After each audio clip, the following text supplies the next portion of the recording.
शनि देव के नाम से लोगों को बहुत डराया जाता है जी। शनि देव जी का ऐसा हो जाएगा, ऐसा है उनका। तो इसके बारे में क्या सच्चाई क्या है? सच में शनि देव जी से डरना चाहिए या डरने वाली बात है? क्या सच्चाई इसमें बारे थोड़ा बताएं।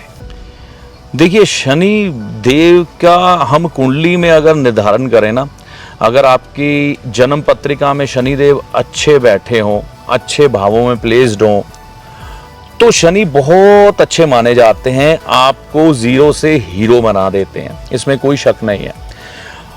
एक तो शनि आपको जन्म कुंडली में अच्छे मिले, एक ग्रह चाल खराब है वो एक तरफ और अकेले शनि एक तरफ, सब कुछ ठीक कर देते हैं, सब कुछ बैलेंस कर देते हैं अगर आप एक अनुशासित जीवन जीते हैं। वहीं अगर आप शनि देव को खराब कर लेते हैं, कहने का मतलब ये है, अब डराने की बात जो आपने बोली है, डराने की बात ऐसा नहीं है कि शनि हमेशा करूर फल ही देते हैं।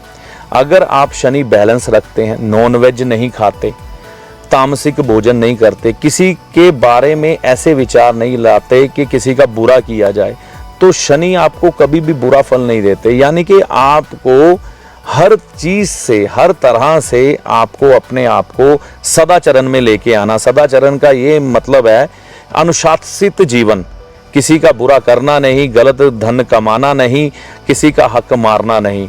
क्योंकि शनि को एक ही कार्य मिला है।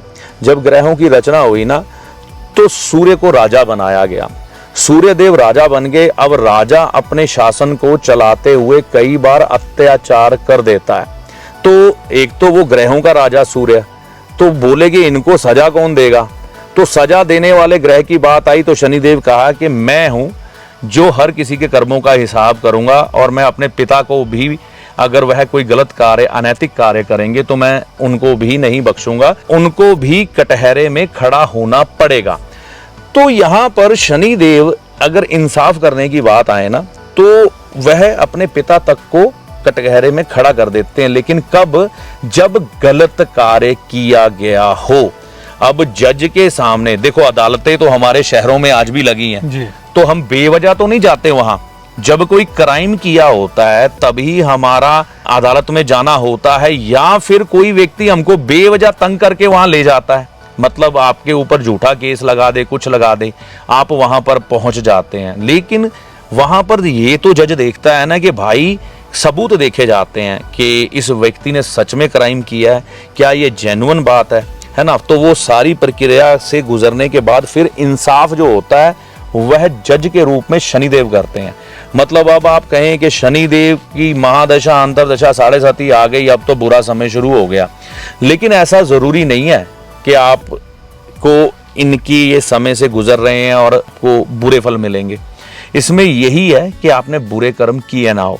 तो व्यक्ति कई ऐसे भी मिलते हैं, क्योंकि ये प्रश्न उठ जाएगा कि हमने तो कोई बुरे कर्म किए नहीं, 7.5 महादशा आई थी तो बहुत बुरे परिणामों से गुजरे। सबसे पहले आप अपनी जन्म पत्रिका में देखें ना शनि की कंडीशन क्या है, उसके बाद अपनी हरकतें देखें कि आपने शनि देव को कैसा रखा है।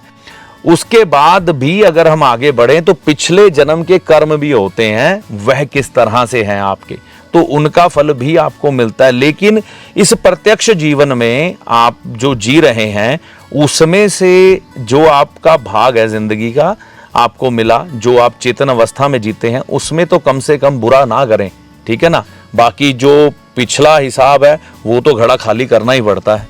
बिल्कुल ठीक। और वैसे जैसे आपने बताया कि शनि महाराज जज हैं जी, न्यायाधीश हैं, तो जज के सामने वैसे भी जाने में डर तो लगता ही है, जैसे बताया उनका डर लगता है जी, तो डर तो होना ही चाहिए।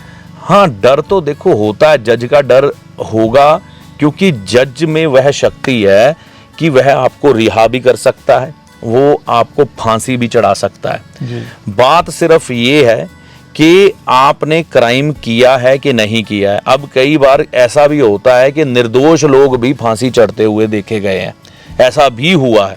तो यहाँ पर हम न्याय की प्रक्रिया पे सवाल नहीं उठा सकते। ज्योतिष शास्त्र में शनि के अलावा शनि के 2 ग्रह सहायक हैं, एक है राहु और एक है केतु। राहु हमेशा आपके खिलाफ बात करेगा, आप अकेले शनि पे डिपेंड मत होइए, राहु पर भी ध्यान पड़ेगा आपका। राहु हमेशा आपसे अनैतिक कार्य करेगा, आपको फंसाएगा, फिर आप जज के सामने पेश होंगे और सारी दलीलें राहु देगा, हाँ भाई इसने ये गलती की है, अब ये सजा का अधिकारी है। केतु फिर वहां पर जो है ना आपके हक का वकील है, वो कहेगा नहीं ये निर्दोष है, देखो इसको फंसाया जा रहा है, ठीक है ना। अगर कहीं पर केतु कमजोर पड़ गया, राहु अपनी चालबाजी से आपको झूठ में भी फांसी लगवा सकता है।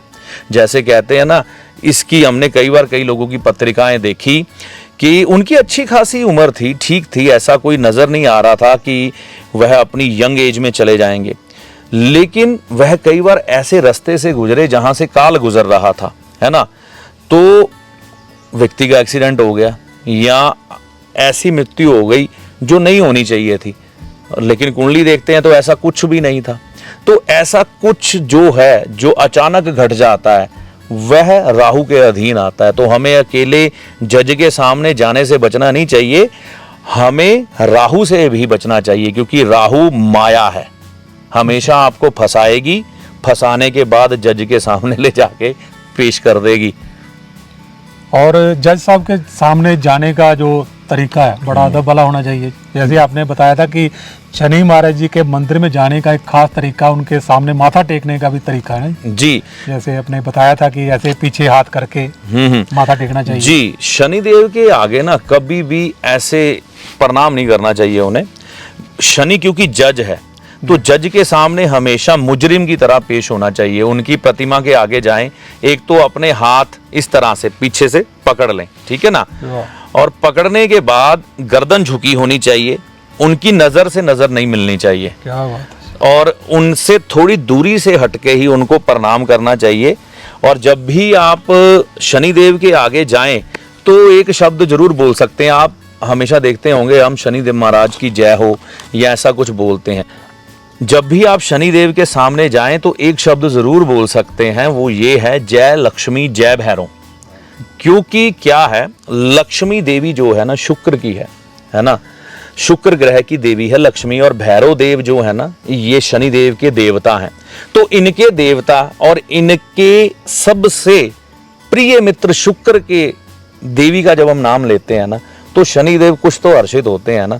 जैसे आप किसी के पास अपना काम करवाने के लिए गए और आपने कहा कि हमें आपके उस अच्छे वाले मित्र ने भेजा है, तो आपका वो सत्कार तो करेगा, अरे आइए अंदर बैठिए, क्या बात है, ठीक है ना। तो इसी तरह से शनिदेव के देवता भैरव महाराज जी और माता लक्ष्मी जी का नाम भी जो है हमें लेना चाहिए। जय लक्ष्मी जय भैरव जय शनिदेव, इस तरह से फिर आप बोलेंगे तो वो प्रसन्न होते हैं। क्या बात है जी पंडित जी, मजा आ गया जी बातों बातों में इतनी प्यारी बातें निकली जी। और आप करके देखिए भी आपको कितना फायदा होता है इन छोटी छोटी बातों का।